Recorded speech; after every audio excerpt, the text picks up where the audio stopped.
And I don't have to say it, you know it. You said it already. They're agreed with me. Okay, I want to get into summing up. So here we go.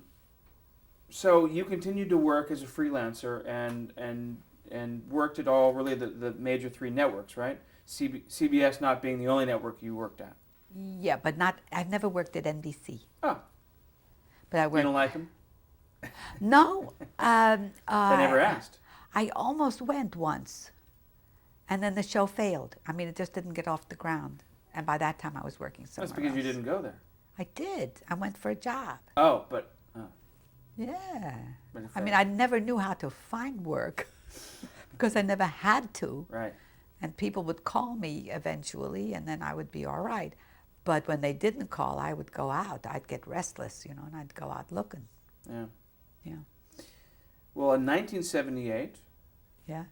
you won what's called an Emmy Yes. for editing a show called But What About the Children? Tell me about that. But what about the children? Produced by Grace Deakhouse. And I liked her very much because she was warm and good and she knew her business. She knew exactly. She went out to Arizona. Was it Arizona? Yeah. To interview this woman. It was interesting thing because there was the women's movement. This woman was never part of the women's movement, but it was a result of the women's movement that made this woman make that decision. She was married, well off, had 2 children, and she decided she had enough. She wanted her own life. She wanted to work. Her husband never understood her. He says, I'll let you work. She says, that's not the answer. Nobody lets me. I want a divorce. She divorced. And now what happened to her? And that was, but what about the children? She went her way. What about her 2 kids? And they moved in. Grace moved in with the camera crew. And they stayed there, I think, a week, 2 weeks or something, and followed the family around. And then the footage started coming in, and it was very interesting. We talked a great deal. Grace and I talked a great deal. We screened everything. We discussed everything. And then one day she said, okay, start. So I started. I put the leader on, and I put the first cut in. And that's how it went from there. Then what we did was we moved things from here to there. But we captured the spirit of this woman, and we captured the spirit of her 2 kids. And it was a very hard editing job. But my peers who saw it could see how difficult it was, and I won an Emmy. But the show was good. The show was good. I don't know what happened to that woman, but she was satisfied with what what she said. And Grace should have won an Emmy too, but she didn't. How was it? How did it feel? To win an Emmy? Getting up there on stage and receiving the Emmy. Well, I didn't think I would get one, but I was invited, so I went, and I was mad because I couldn't bring Umberto. I wanted him. I wanted to be there with him, and I was going to leave. I was going to say, no good. And then suddenly my name was called. And I just sat there. I didn't understand. I went up there and I ploppled, I just went, bah, bah, bah, thank you, that kind of stuff. It is weird to get one. It is very, very strange because you see it on television, but you never have touched it. And now I've got it. I see it every day if I want. If I look up, there it is. So when you won your first Emmy, did that prepare you for winning a second Emmy in 1981? No. 81? Never. No. No. You won that one for what show? Call to Arms, it was called. It was a 5-part show on the military complex of the United States. And Maurice Murad was the producer of that. And I had gotten sick in 1980, and I really was, I was really in bad shape, but I got over it. You know, I had cancer. And I got over it, and I said, Maurice, everybody knows I had cancer. They're not going to hire me. He says, I'll hire you. He was an editor himself. We were next door to each other. And I respected him. It was good. And he says, you're going to do my part of the military complex. I said, military complex? I said, I don't know anything about that. He said, you'll do it. And I said, good, I'll take the job. And it was about the individual. It was about the soldier, the sailor, the airman. And that I get the gist. I can get the gist of the human being. And I did it. And it was the one show of the whole thing that won an Emmy, because my peers recognized the gracefulness of a good cut and how it falls in if you really feel it, if you really know what you're doing. And you get there, you know. And it's a good show. It really is. Well, in the early 80s, and even to the present day, was the fact that you were a woman editor, or did ageism start to play a force in the hiring? Yeah. It wasn't so much that I was a woman, because now there were several women. There were many women who had gotten in, you know. So it was not unusual for a woman to be an editor anymore. It was the fact that I was getting older. So I dyed my hair red, and I looked great. And Umberto thought I looked marvelous. And did that work? Well, it gave me a youthful look. And then he cut my hair. He asked for long hair, so I grew long hair down to my butt. And I was doing FDR then, you know, a thing on FDR. And we went on vacation, and we went, I like to look at the fish, you know. And so I went underwater. When I came up, my hair was all over me, and I couldn't breathe. So he cut my hair. And he called it Pagetto, after a Spanish painting. And so there I was, Pagetto. And I looked great. And I went back to work. That's great. But I was old by then, older. Older. Yeah, because I retired when I was 66 or 7, something in there. I retired so slowly that I didn't know I was retired. Yeah. That's probably the best way to do it, huh? Well, I don't know.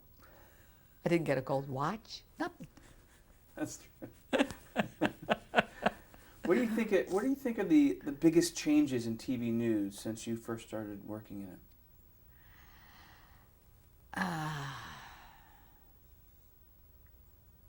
TV news now has to have an anchor, has to have a star. If you don't have a star in TV news, you don't have TV news. And you always need a star. And we didn't need that then, really. You know? I mean, Merle wasn't a star? He never did the news. He didn't do the news. Our first star was Cronkite. Yeah, Cronkite dominated. He had to have his 5 or 6, 7 minutes of a half-hour show for himself. He had that big ego. Well, it worked because trusted man in America. Right. But he would tummel a lot, and he needed his chair. But he also was a reporter correspondent. I mean, he had the background compared to today that might not be the case. That's right. That's right. What do you think represents television at its best? In just overall. Television is best as an entertainment. And that's the best of television. Entertainment. What about the worst? The worst are those programs where people confess to things. I mean, they come. I've never seen anything like it, and I've never even. I can't believe it. You know, the women who get on and say they want these 2 guys, and the guy gets on and he says, "I've had this woman," and blah blah blah blah blah. It goes on and on. It's just. It's terrible. It's just terrible. That's the worst. This confession stuff is the worst. Yeah. I have a few names here that I want to ask you about, and just whatever comes to mind. But some of the people you worked with, and we mentioned him before, but I want to just get last impressions on Charlie Mack. Charlie Mack was a wonderful cameraman with a short temper. When he stopped smoking, I said, "Charlie, has your temper improved?" He says, "Yes, it has." But it hadn't. It was the same. But he was a good cameraman and pushy. Got the film, got the picture. Leo Rossi. Leo Rossi was an artist. Leo Rossi his framing was outstanding. And he was never recognized for what he really was. He was a poet with a great, big, heavy camera. Lovely man. So he was a cameraman. Cameraman. John Schultz. John Schultz was the editor who did The Migrant Workers. Harvest of Shame. Harvest of Shame, yeah. And he left us, went to teach at Columbia, I think. And I have no opinion about him. I mean... Howard K. Smith. I know you didn't... Did you work with... Yeah. You did. Howard K. Smith. Howard K. Smith always gave me the impression of being a gentleman. But he was very smart and tough. I mean, he wouldn't be pushed if he had an opinion about something. And that's why he left CBS. Because he wouldn't cave in. But he was a good man. Danny Kaye. Oh, Danny. I love Danny. Danny Kaye, when we did the Danny Kaye show for UNICEF, I hate to confess it, but he would come in behind me and give me a smooch on the back of my neck and send me up the roof. And I'd say, "Danny," and he'd say, "Danny Kaye." He was a riot. He was so creative and so funny and so warm. Fred was yelling at us in the screening room once, and he was behind him gesturing exactly what Fred was doing, in sync. And nobody knew what Fred would be, how he would be yelling. And there he was. And we were hysterical. Fred never knew every time he turned around. And we loved Danny. He was showbiz. He was a showbiz. And he said, I have to go home and get my shirt. I have a favorite shirt. Home was California. I didn't know he flew to California to get his shirt. He was nuts. But I thought he was great. Really great. Andy Rooney. Andy Rooney is not appreciated. Andy Rooney is deeper than what he shows. He has a humor. He has bright, and he is a very gentle man. Richard Salant. Dick Salant hugged me once, and all I felt was bones. I did Hunger in America for him, and it was with Martin Carr was the producer. But at the end of the screening, he turned around and he said, "Who do I hug?" And I said, "Me." And I hugged him, and he was just bones. But he was a good head. He had a good brain. What was his talents? His talents was keeping peace, it seems to me. He kept everybody going, and he was reasonable. He was a very reasonable man, and he had a good heart, I think. Sig Mickelson. Didn't know him. Didn't know him. I mean, he was there, but he never came anywhere near the cutting room. Right. Eric Sevareid. Eric Sevareid, when we did narration with him, he wanted to sit down. And I said, "No, Eric." I said, "When you do narration for me, you got to stand up." I said, "Because your voice is fuller then." And he stood up, and I knew that he liked oranges. So I had orange juice for him, and he'd sip it. And Eric was a beautiful person, just beautiful. And I mean, he was a good worker too. He was good. Liked Eric. Mike Wallace. Mike Wallace is a devil, a complete devil. But he's good. He's good. And he can solve problems. He's a good problem solver, but he is. A good counterpoint to Hewitt. Yeah. Very good, I think. I don't.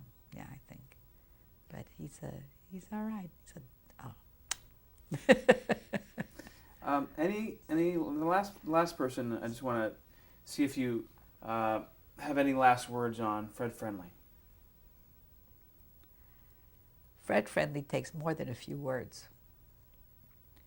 Fred Friendly, he was unique, he was creative, and he had no boundaries. I mean, the man had no boundaries. There was nowhere he wouldn't go if it was necessary. He came in once to go to a formal dinner. He was wearing a tuxedo, and he's wearing brown shoes. And I said, Fred, you're wearing brown shoes. He says, oh, I'll tell them it's black. And he went to the dinner. He was smart, and he was inspirational. He really was. And you had to love him or hate him. There was no in-between with Fred. No in-between. And I loved him. And last time I saw him, he'd already had a stroke. But he'd say, tell me, tell the story, and I'd tell him stories of what happened and see it now. And he'd say, yeah, that's right, that's right. He made me cry. Well, thank you very much. It's been a pleasure. Oh, thank you. You're all done. Oh, good.